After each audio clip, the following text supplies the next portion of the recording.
قال رسول الله صلى الله عليه وسلم إن العالم أو متعلم إذا مر على قرية يرفع عنه عذاب القبر 40 يوما কোন এলাকায় একজন কোরআনের আলেম অথবা একজন হাফেজ কোরআন অথবা একজন তালিবুল ইলম যদি হাঁটিয়া যায় ওই এলাকার কবরের আযাব আমার আল্লাহ 40 দিনের জন্য ক্ষমা করে দেয়।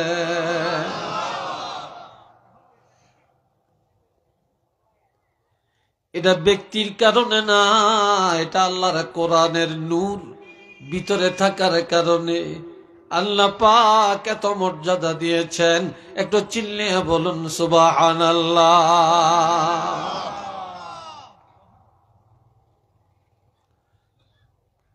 কি দাম, কি সম্মান, কি ইজ্জত। ওলি আল্লাহ মানেননি আপনারা? আজকাল তো বহু মদা পাগল আছে, ওলি আল্লাহ বিশ্বাস করে না। এই দুনিয়ার একজন জিন্দা ওলি আর একজন ওলি আল্লাহর কবরের পাশে দিয়া যাইতেছিলেন। হঠাৎ করে শুনলেন কোরআন তেলাওয়াতের আওয়াজ শোনা যায়, থমকে দাঁড়ালেন। ডানে বামে সামনে পিছনে তাকিয়ে দেখেন কাউকে দেখা যায় না। চিন্তায় পড়ে গেলেন কোরআনের আওয়াজ কোত্থেকে আসছে। স্থির ভাবে দাঁড়িয়ে শুনতেছেন মাটির নিচের থেকে কোরআন তেলাওয়াতের আওয়াজ আসতেছে। এটা শুনে তিনি আশ্চর্য হয়ে বলে ফেললেন সুবহানাল্লাহ, সুবহানাল্লাহ। চলে গেলেন। রাত্রিবেলায় মুর্দা ওলি, কবরের ওলি স্বপ্ন যোগে আসিয়া দেখা দেয়। দেখা দিয়া বলে ওর ভাই জিন্দা ওলি, দিনের বেলায় আমার কবরের কাছে দিয়া যাওয়ার টাইমে সুবহানাল্লাহ বলে চিল্লাইয়া উঠলা, চিৎকার দিলা কেন? বলে ভাই কোরআন তেলাওয়াত শুনে। বলে ও জিন্দাওয়ালি, আমি কবরে যাওয়ার পরে এই পর্যন্ত হাজার হাজার কোরআন খতম করেছি রুহানি ভাবে, তবে আমার সবগুলি কোরআন খতম তোমাকে দিয়ে দিলাম, তোমার সুবহানাল্লাহটা আমাকে দিয়ে দাও।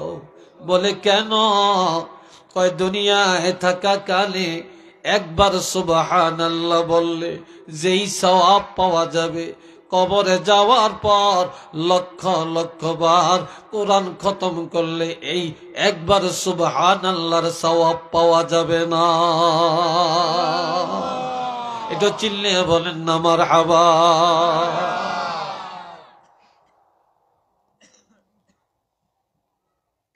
আল্লাহ কি দামি কথা। এই জন্য আমার নবী বলেছেন, قال رسول الله صلى الله عليه وسلم لا تجعلوا بيوتكم مقابر إن الشيطان ينفر من البيت الذي تقرأ فيه القرآن। এক জায়গা থেকে দুইজন তিনজন করে উঠেন, কি বিরক্ত লাগে উঠছে নাকি?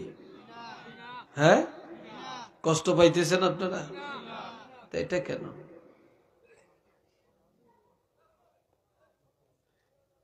কথা মাত্র যেন শুরু না করলাম নাকি? না 3 ঘন্টা হয়ে গেছে? হ্যাঁ, এ ভাইরা রে আমার খেয়াল করেন, আমার নবী বলেছেন ও মুসলমানেরা, তোমাদের ঘর কবর বানাইও না, ঘরের কবর বানাইও না। কেন? আজ মুসলমানের ঘরগুলি গোরস্থান, গোরস্থানে যায় সালাম দিলে জবাব পাবেন না, গোরস্থানে গেলে কোরআন তেলাওয়াতের আওয়াজ পাবেন না, কবরের মধ্যে জিকির নাই, কবরের মধ্যে দুরুদ নাই, কবরের মধ্যে কোনো ইবাদত নাই। আসেনি কোনো ইবাদত? কথা কন নাই। যেই ঘরের মধ্যে ইবাদত নাই, যে ঘরে কোরআন তেলাওয়াত নাই, এটা কবর। ঠিক নেই? নবী বলেছেন ঘরগুলা কবর বানাইও না রে, তোমাদের ঘর ইবাদত খানা বানিয়ে দাও, জিকিরের কারখানা বানিয়ে দাও। আর যেই ঘরে প্রতিদিন কোরআন তেলাওয়াত হবে, ওই ঘরে থেকে শয়তান দূর হয়ে যাবে, আযাব গজব হিংসা দূর হয়ে যাবে। নবী আরো বলেছেন ইন্নাশ শাইতানা ইয়ানফিরু মিনাল বাইতিল্লাযী তাকরাউ ফীহি সূরাতুল বাকারা, যে ঘরে প্রতিদিন সূরা বাকারা তেলাওয়াত করা হয়, ওই ঘরের থেকে শয়তান দূর হয়ে যায়, ওই ঘর আল্লাহর রহমতে পরিপূর্ণ হয়ে যায়। আরেক হাদিসে বলছেন ইন্নাশ শাইতানা ইয়ানফিরু মিনাল বাইতিল্লাযী তাকরাউ ফীহি সূরাতুল ইয়াসিন, যে ঘরে সূরা ইয়াসিন তেলাওয়াত হয়, শয়তান দূর হয়ে যায়, ৮০,০০০ রহমতের ফেরেশতা এসে যায়। একটু চিল্লিয়ে বলেন আল্লাহু আকবার।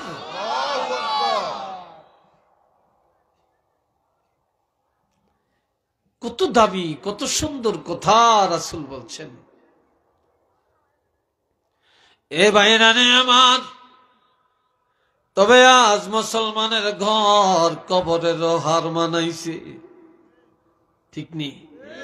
কবরের মধ্যে ডিশ লাইন নাই, আমাদের ঘরে আছে। ফেসবুক নাই, আমাদের কাছে আছে, পকেটে পকেটে আছে। আসেনি? কবরের মধ্যে নাটক নাই, আমাদের ঘরে আছে।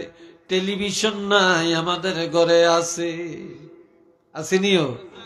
হ্যাঁ, আমাদের ঘরের মধ্যে আছে। মহিলারা স্টার জলসা যদি না দেখে মাথা গরম। ঠিক না? মাথা গরম। যুবক যুবতীরা ফেসবুকের মধ্যে না ঢুকলে মাথা গরম। বাবা ভালো একটা মোবাইল না দিলে ছোট ছোট বাচ্চারা খানা খায় না, মা মোবাইলটা চালু দিয়া দেয়। একদিকে বাচ্চারা মোবাইল দেখে, খেলা দেখে, আর একদিকে মা বাচ্চারা মুখে খানা ঢুকাইয়া দেয়। কথা ঠিক না?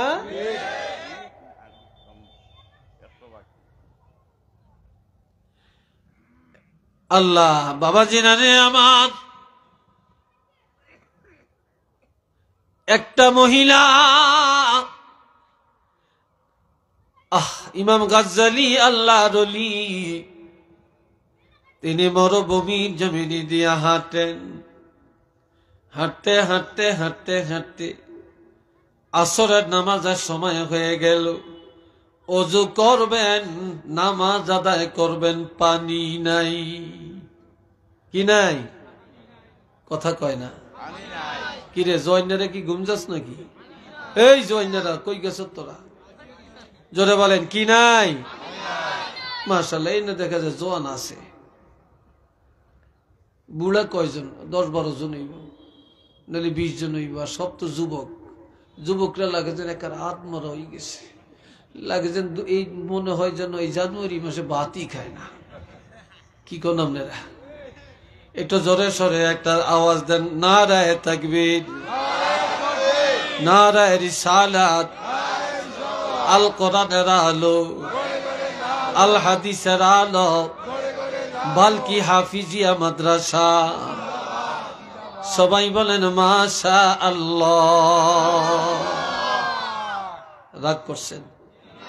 আল্লাহ খুশি না বেজার? খুশি। ইমাম গাজ্জালি মরুভূমি দিয়ে হাঁটতেছে, তো ওযুর পানি নাই, ওযু করতে পারেন না, আসরের নামাজটাও আদায় করতে পারতেছেন না। এমন সময় ঘরের ভিতর থেকে একটা যুবতী মেয়ে দেখে হুজুর কি যেন তালাশ করতেছে, দেখতেছে। আড়ালে তাকিয়া বলে, হুজুর কি চান? হুজুর কি চান আপনি? আল্লাহর ওলি বলে, মা পানি চাই, আমি ওযু করব গো মা, নামাজ আদায় করব। মেয়েটা বলে, হুজুর দেখেন আমাদের বাড়ির পূর্ব দিকে একটা পুষ্কুনি, পুষ্কুনির মধ্যে পানি আছে কিনা দেখেন। আসলে পুকুরের মধ্যে পানি নাই, মেয়েটাও জানে। এরপরও বললেন, দেখেন পানি আছে কিনা। আল্লাহর ওলি দৌড়াইয়া গেলেন, যে দেখে পানি নেই। কি নাই? পানি নাই, পানি নাই। এসে বলে, মা তুমি বললা চাইতাম পানি আছে নি, তালাশ করে দেখলাম গো মা, পানি তো নাই। কি নাই? পানি নাই, পানি নাই। মেয়েটা বলে, আল্লাহর ওলি পানি পাবেন, আপনি যেখানে আছেন এখানে দাঁড়ান। মেয়েটা দৌড়াইয়া যায় শুকনো পুষ্কনির মধ্যে একটু থুতু ফেললেন। কি ফেলছেন? থুতু ফেলাইছেন। থুতু নিক্ষেপ করার সাথে সাথে শুকনা পুষ্কনির তলা দিয়া পানির জোয়ার এসে যায়। মুহূর্তের মধ্যে পুরা পুষ্কুনি পানি ভরপুর হয়ে যায়। আল্লাহর ওলি দৌড়াইয়া যায় ওই পানি দিয়ে ওযু করেন, ওই দিনের আসরের নামাজ আদায় করে।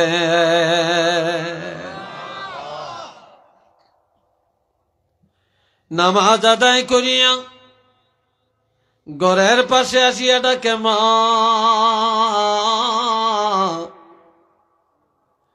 তুমি একটু বলো কি আমল করো গো মা, তোমার থুতুর মধ্যে এত বরকত, এত বরকত, তুমি কি আমল করো একটু বলো। মেয়েটা বলে, হুজুর আমি তেমন কিছু করি না, তবে 5টা কাজ আমি কোনোদিন ছাড়ি না। কয়টা? চিল্লিয়ে বলেন কয়টা? বলতাম। সবাই একটু আজ্ঞান, একটু আজ্ঞান, লাগিয়া বসেন। বুদ্ধি জানেন না কা, ঘন হইয়া বসলে শীত কম লাগে।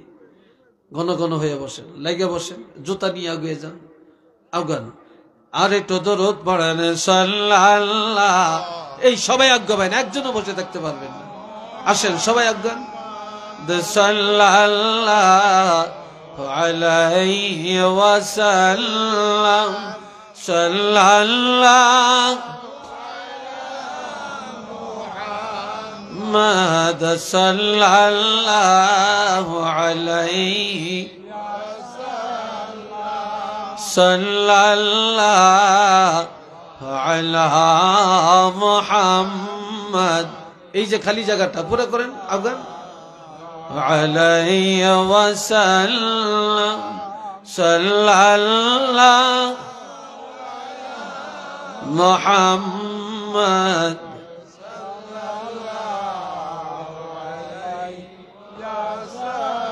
যারা রাস্তায় এখনো দাঁড়াইয়া রয়েছেন, আপনারা কি হুন্ডা পাহারা দেন নাকি? কিটা কি পাহারা দেন কি দাঁড়িয়ে দাঁড়িয়ে? হ্যাঁ, গাড়ি আছে, গাড়ি তো অনেকগুলি আছে, একজন থাকলেই তো সারে।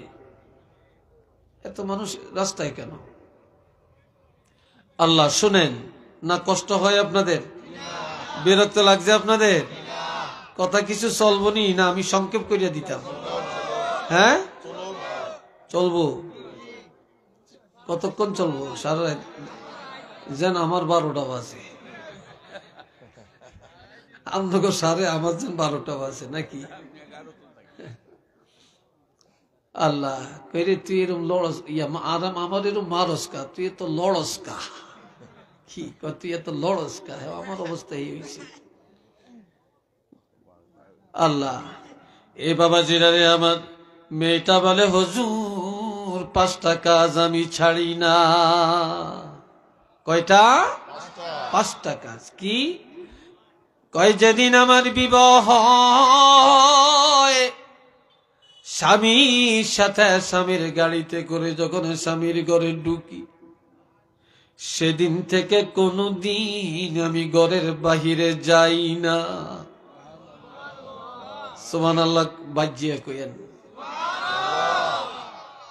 বেগম সাহেব সবেল হুজুরে যে ওয়াজ করছে, তো বেগমও সুবহানাল্লাহ কইব, আপনিও কইেন, চিল্লিয়া কইেন নাকি?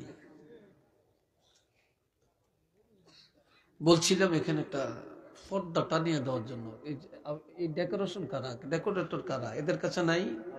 তাদের কাছে থাকে তো কিছু কিছু তো অতিরিক্ত রাখতে হয়, কখন কোনটা লাগে। এ বাবা জিরারে আমার, কয় 2 নম্বরের আমল, আমার কোন দিন একদিনের জন্য আমার কোরআন তেলাওয়াত কাজা হয় না। আর এখনকার মেয়েদেরকে হাতুড়া দিয়ে পিড়াইল, কোরআন তেলাওয়াত বের হয় না। কথা ঠিক কিনা? 12 বাংলার খবর সব জানে, কিন্তু কোরআন শরীফের কাছে গেলে মাথা গরম। আবার অনেক মায়েরা অনেক ভালো আছে, অনেক ভালো আছে, এরা কোরআন পড়ে, নামাজ পড়ে, ঠিক নেই? তবে বালার ভ্যালু নেই। বালার কি নাই? ভ্যালু নেই। বালারে কেউ দেখতে পারে না, দাম নাই। আমার 2 নম্বরের আমল, 1 ওয়াক্ত নামাজ আমার কাজা হয় না। 4 নম্বরের আমল, আমি কোনদিন আমার স্বামীর অন্তরে ব্যথা দেই না। 5 নম্বরের আমল, আমি আমার স্বামীর সংসারের কাজ করি হাতে, আর আমার জবানে সারাক্ষণ আল্লাহর হাবিবের উপরে দুরূদ শরীফ তেলাওয়াত করি, যার কারণে আল্লাহ পাক আমার থুতুর মধ্যে বরকতটা দিয়েছেন। আওয়াজ দিয়া বলেন না সুবহানাল্লাহ।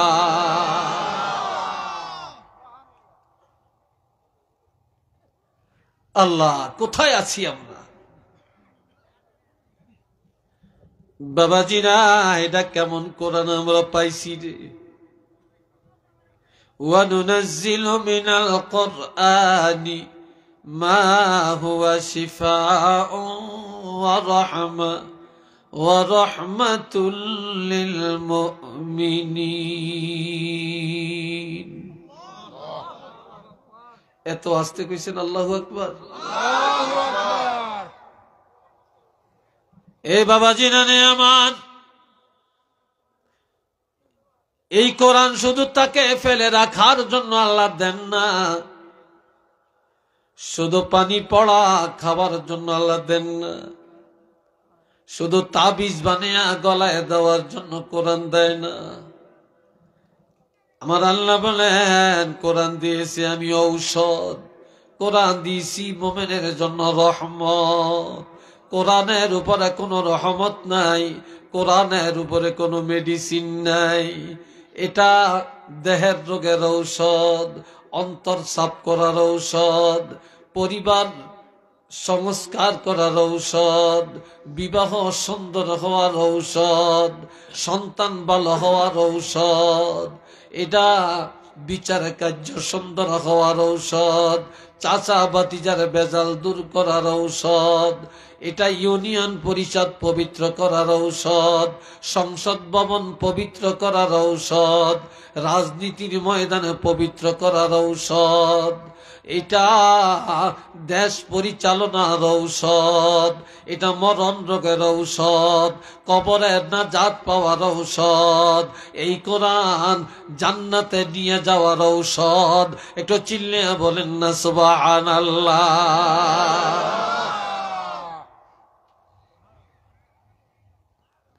এ ভাইরা রে আমার, একজন মেয়ে লোক অনেক দিন বিয়ে হয়েছে, বিবাহের পরে প্রত্যেকটা পুরুষ চায় একটা সন্তানের বাপ হইব, প্রত্যেকটা মহিলা চায় একটা সন্তানের মা হবে, কথা ঠিক না? আর 1 2 3 4 5 বছর চলে গেলে সবাইরই চিন্তা ঢুকে যায়, বাচ্চা হয় না কেন, কনসিভ হয় না কেন, কথা ঠিক না? একটা বাচ্চার জন্য মানুষ এত পেরেশান, এরপরে ডাক্তারের কাছে যায়, হাজার হাজার টাকা খরচ করে, পরীক্ষা নিরীক্ষার শেষ নাই। আল্লাহ এবার মহিলার স্বামী সিদ্ধান্ত নেয় আর একটা বিয়া করবে একটা সন্তানের জন্য, অথবা এই মহিলারে তালাক দিবে।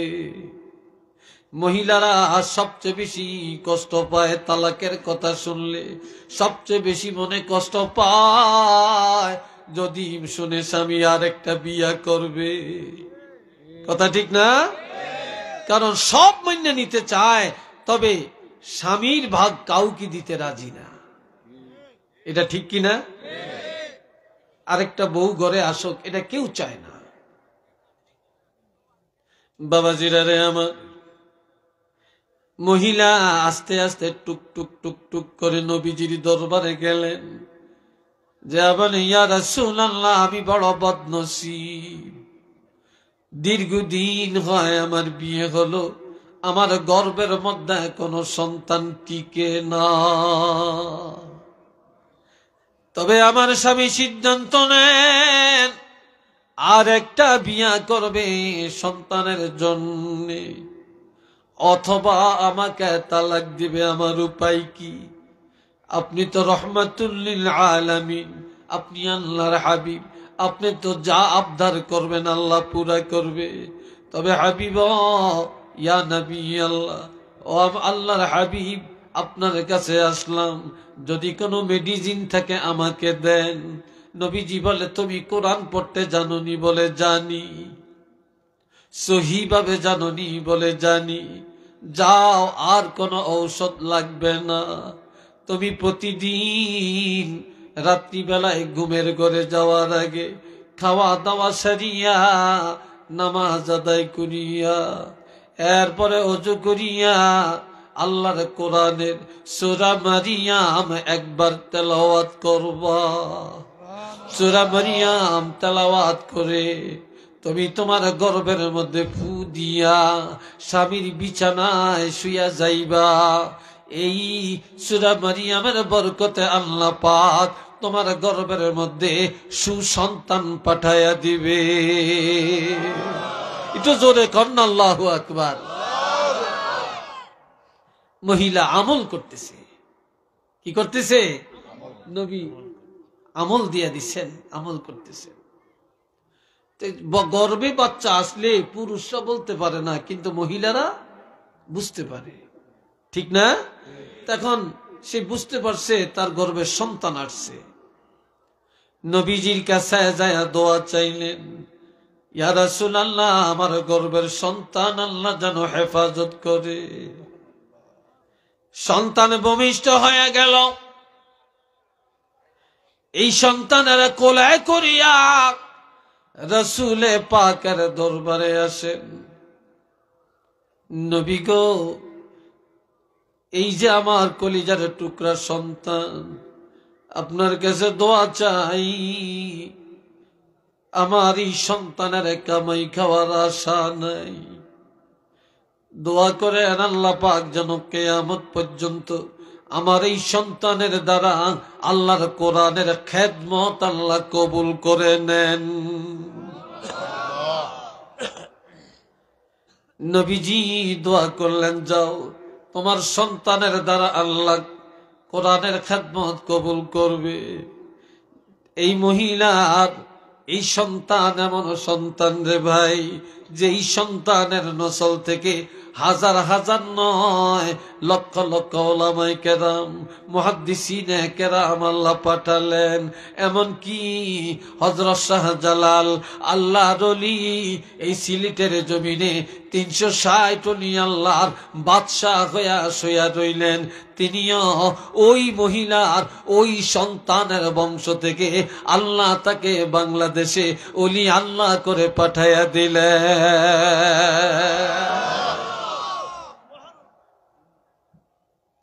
আমরা তো খালি জানি শাহজালাল শাহজালাল, শাহজালাল কে, কোত্থেকে আসছে, ইতিহাস তো জানি না। আল্লাহ, কষ্ট হইতেছে আপনাদের? বিরক্ত লাগে উঠছে মনে হয় না? মাশাআল্লাহ, আরো 2-4-10 মিনিট কথা বলবো। রাজি আছেন? চিল্লিয়া বলেন রাজি আছেন? রাজি নাই কারা একটু হাত তোলেন। এইবারে না দেখা যায় খুব চেতনা মাগো। সবাই একটু মোহাব্বতে পড়েন আল্লাহুম্মা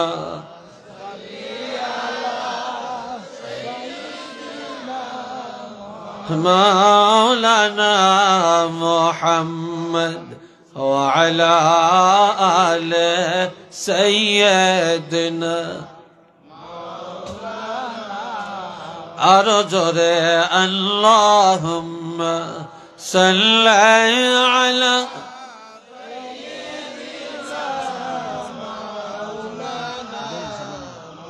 ওয়া আলা আলি সাইয়্যিদিনা।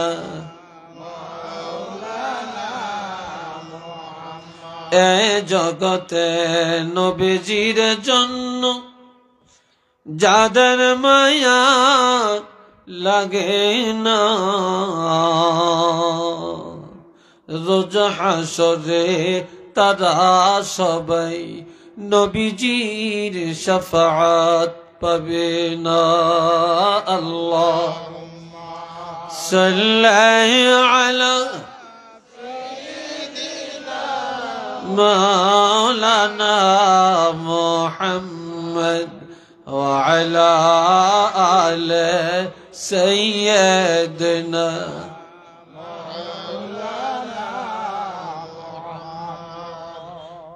সাহাবায়ে কেরাম একদিন আল্লাহর হাবিবকে প্রশ্ন করলেন, ইয়া রাসূলুল্লাহ, ইয়া হাবিব আল্লাহ, কোরআনের ইজ্জত কেমন?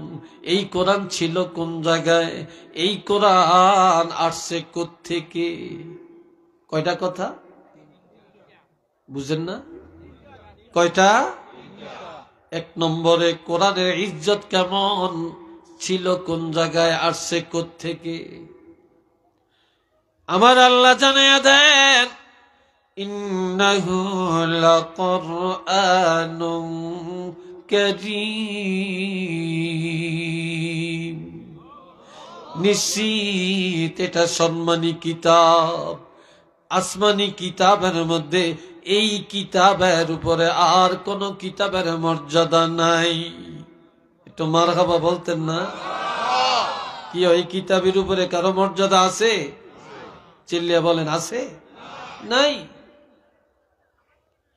শুধু কিতাবের মর্যাদাই নয়, একজনের চেয়ারম্যানের অনেক ইজ্জত, মেম্বারের অনেক ইজ্জত, শিল্পপতির অনেক ইজ্জত, লন্ডনী সাহেব অনেক ইজ্জত, আমেরিকান সাহেবের অনেক ইজ্জত, শিল্পপতির অনেক ইজ্জত, ডাক্তারের অনেক ইজ্জত, ইঞ্জিনিয়ারের অনেক ইজ্জত, এমপি মন্ত্রীর অনেক ইজ্জত, এরপরে প্রেসিডেন্ট প্রধানমন্ত্রীর অনেক ইজ্জত, প্রধান, তারপরে আমাদের উপদেষ্টা প্রধানের অনেক ইজ্জত। আমার ভাইয়েরা, কিন্তু আমার রাসূল বলেন, খায়রুকুম মান তাআল্লামাল কুরআনা ওয়া আল্লামাহু। দুনিয়াতে যত ইজ্জতওয়ালা থাকুক না কেন, সবার উপরে যে কোরআন সহিভাবে পড়ে আর যিনি কোরআন মানুষের শিখায়, যারা কোরআন পড়ে এবং কোরআন শিখায়, তাদের ইজ্জত আমার আল্লাহর কাছে সবচাইতে বেশি। যদি বলেন বেশি না কম? সবচাইতে বেশি। আল্লাহ, প্রেসিডেন্ট মারা গেলে প্রধানমন্ত্রী নিয়ে জানাজার ইমামতি করে, কে করবে? কথা কম। ইমাম সাহেব মানে কি? আলেম। কথা ঠিক না? আলেম। তাইলে হাফেজ সাহেব, আলেম সাহেব, ইমাম সাহেব এরা জানাজা পড়বে। তাহলে আল্লাহ প্রমাণ করে দিলেন, প্রেসিডেন্টের চাইতে আলেমের দাম বেশি। একটু মারহাবা কন। 2 নম্বরে কিতাবটা ছিল কোথায়? আল্লাহ জানিয়ে দেন, ফি কিতাবিম মাকনুন। এই কিতাব লৌহে মাহফুজে গোপন ভান্ডারে সংরক্ষণ করা কিতাব। এটা গোপন ভান্ডারের কিতাব, ঠিক নেই? এই কিতাবের মর্যাদা সম্পর্কে আল্লাহ আরো জানিয়ে দেন, লা ইয়ামাসসুহু ইল্লাল মুতাহহারুন। এটা এমন কিতাব, যেই কিতাব ওযু ছাড়া, পবিত্রতা ছাড়া ধরা যায় না।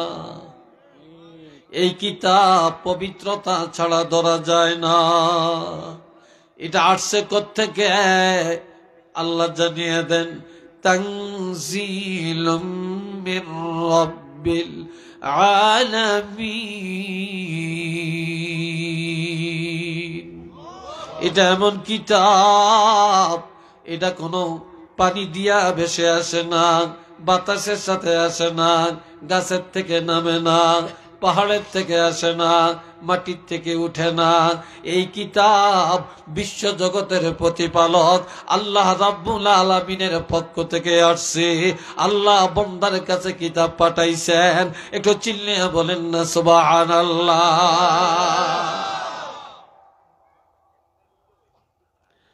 আল্লাহ এ বাবাজি না নে আমার, আল্লাহর হাবিব আল্লাহর কাছে মঙ্গলবার। আজকে কি বার? আজকে কি বার? আজকে মঙ্গলবার না? এই মঙ্গলবারে নবীজি আসরের নামাজের পরে আল্লাহর দরবারে দোয়া করলেন বাইতুল্লাহর সামনে। দোয়ার মধ্যে বললেন, আমরা দোয়া করিনি, আপনারা দোয়া করেননি, একা একা তো করি, দলবদ্ধভাবে করিনি। আজকে এখানে দোয়া হবেনি।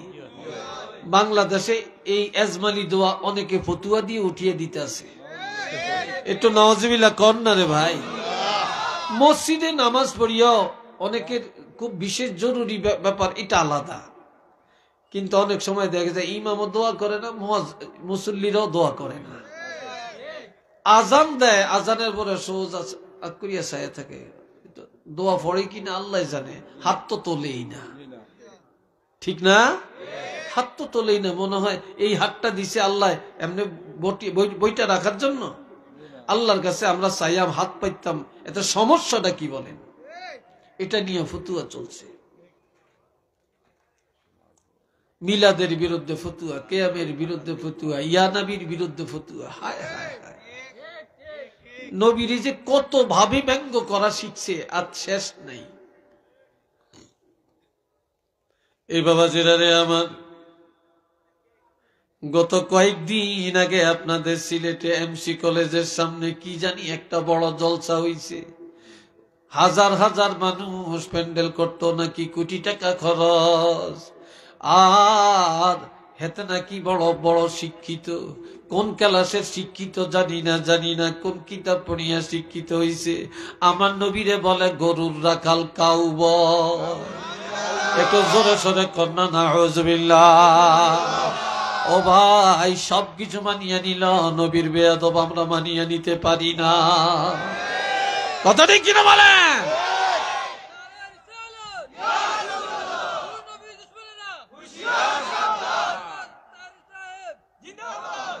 আল্লাহ আমার ভাইরা রে, এখন নবী দোয়া করলেন কোন টাইমে মনে নাই?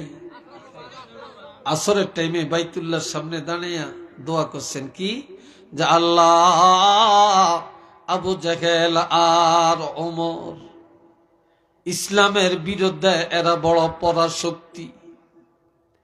এই দুইজনের হেদায়েত দেন, হেদায়েত দিয়া আমাকে একটু শক্তি দেন, আমি যেন তুমি আল্লাহর দাওয়াত, কোরআনের দাওয়াত উদাত্ত কণ্ঠে দিতে পারি। আল্লাহ দুইজনের ভাগ্যে যদি নাও থাকে, দুইজনের একজনকে হলে তুমি হেদায়েত দিয়া আমি রাসূলুল্লাহর সহযোগী বানায়া দাও। দোয়াটা করছে মঙ্গলবারে আসরের টাইমে। বুধবারে আবু জাহেলে মিটিং ডাকছে যে নাকি মুহাম্মদের কতল করিয়া মাথা মোবারক নিয়ে আমার হাতে দিতে পারবে, আমি আবু জাহেল 100 উষ্টি তাকে পুরস্কার দিব। আরো জোরে। কেউ তো সাহস করে না। ওমর দাঁড়িয়ে যায়, আবু জাহেল রে, তোমার এই পুরস্কারের যোগ্য আমি ছাড়া আর কেউ নাই। আমি কতল করব, পুরস্কার আমি নিব। বৃহস্পতিবারে সকাল বেলায় ওমর নাঙ্গা তলোয়ার হাতে নিয়ে রওনা করে নবীকে কতল করবে। কিছু দূর যাওয়ার পরে দেখে একজন ব্যবসায়ী, এরা যায় দেখে ওমর নাঙ্গা তলোয়ার হাতে। ওমর রে, বীর বাহাদুরের মতো কোথায় যাও রে ওমর? বলে মুহাম্মদ রে কতল করার জন্য যাচ্ছি, পুরস্কার আমি নিব। বলে মুহাম্মদ রে কতল করতে রওনা করছ, নিজের ঘরের খবর জানুনি? কয় সেটা কি? কয় এই মাত্র তোমার বোন ফাতেমারে দেখে আসলাম, হযরত খাব্বাব রাদিয়াল্লাহর কাছে বসে বসে কোরআন তেলাওয়াত করে।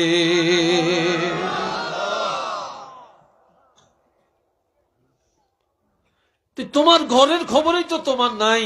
তোমার বোনই তো নবীরে মাইনা নিছে, নবীর উপর যেই কোরআন নাজিল হইছে এই কোরআন পড়তে আছে, হযরত খাব্বাব রাদিয়াল্লাহু পড়াইতে আছে, তোমার এই খবর নাই, তুমি এসে নবীরে কতল করতে যাইবা। ওমরের মন ঘুরে গেল। এবার বোনের বাড়িতে দৌড়ায় তলোয়ার নিয়া, যায়া দেখে বোন আল্লাহর কোরআন পড়ে, আল্লাহর কোরআন পড়ে, আর হযরত খাব্বাব রাদিয়াল্লাহু কোরআন পড়াইতে আছে। যায়া বোনের মারে, মারতে মারতে বোনকে রক্তাক্ত করে ফেলে। বগ্নিপতিকে দুনিয়া মারে, মারতে মারতে রক্তাক্ত বা আড়ামরা করে ফেলে। এইবার জোর করিয়া বগ্নিপতিরে জমিনে শোয়া বুকের উপরে দাঁড়াইয়া চাপা দিয়া মেরে ফেলবে। জীবনে আর বাঁচে আর রাখবে না রে। কি জন্য ঈমান আনছে, কি জন্য কোরআন পড়ে। বোন রক্তাক্ত শরীর নিয়া কানতে কানতে ভাইয়ের কাছে যেয়া বলে, ভাই রে তুমি ভাই, আমি বোন, তুমি আমাকে মারছ, আমি মনে মেনে নিলাম, তবে আমার স্বামীকে জীবনে মেরে ফেলিও না, আমাকে বিধবা স্বামী হারা বানাইও না। এই কথা বলার সাথে সাথে আমার বোনকে ধরে একটা ধাক্কা মারে। ধাক্কা খায়া ওমরের বোন ফাতেমা কাত হইয়া মক্কার জমিনে পড়ে যায়, আর চিৎকার করে একটা ডাক দেয়, আল্লাহ আল্লাহ বলে চিৎকার করে ডাক দেওয়ার সাথে সাথে ওমরের নজরটা আল্লাহর কোরআনের দিকে চলে যায়। আল্লাহ বলে, বোন এটা কি? কেঁদে কেঁদে বলে, বাইরে এই কোরআনের জন্যই তো রক্তাক্ত হলাম, মাইর খাইলাম, এই কোরআনের জন্যই তো তুমি এত দুশ্মনী করলা। বলে, বোন এটা কেমন কোরআন, একটু আমার কাছে দাও, আমি পড়ি। কয় না, তোমার কাছে দিব না। বলে, কেন দিবা না? আল্লাহ বলছেন, লা ইয়ামাসসুহু ইল্লাল মুতাহহারুন, এই কোরআন পবিত্রতা ছাড়া ধরা যায় না। তুমি এখনো নাপাক, তুমি কাফের, তুমি বেঈমান, এখনো কলমা পড়ো না, এখনো তুমি নাপাক, তোমার হাতে কোরআন দেওয়া যায় না। তারপর আরব দেশের মানুষ আরবি জানে, দূরে দাঁড়াইয়া দূরের থেকে কোরআন পড়ে ফেলছে। একটু চিল্লাইয়া বলেন না সুবহানাল্লাহ। এই কোরআন পড়ার পরে এবার অন্তরের মধ্যে রহমতের ঢেউ শুরু হয়ে যায়। এবার বোনকে বলে, বোন কি জন্য রে ভাই ডাক দিল? বোন, তোমার যেই কোরআনের জন্য মারলাম, যেই কোরআনের জন্য তোমার স্বামীরে মারলাম, রক্তাক্ত করে দিলাম, দুশ্মনী করলাম, এই কোরআন পড়ার পর আমার কলিজায় আগুন জ্বলে উঠছে।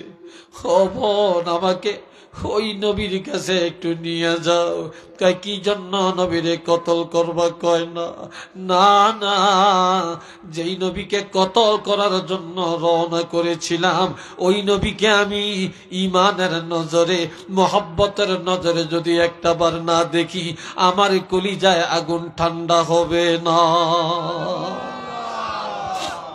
নারে তাকবীর, আল্লাহু আকবার, নারে রিসালাত, ইয়া রাসূলুল্লাহ, বাঁচাও মান বাঁচাও দেশ, ফরদৌস আলের নির্দেশ, নারে তাকবীর। এ ভাইরা রে আমার, আমার আল্লাহ বলেন, ওয়া ইযা তুলিয়াত আলাইহিম আয়াতুহু যাদাতহুম ঈমানা। একটু চিল্লে বলেন আলহামদুলিল্লাহ। যখন এই মুমিনের কাছে কোরআন তেলাওয়াত হয় বা যখন এই কোরআন তেলাওয়াত করে, আল্লাহ বলেন ঈমান তাজা হয়, রহমতের ঢেউ শুরু হয়ে যায়, ঈমানের মহব্বত অন্তরে এসে যায়।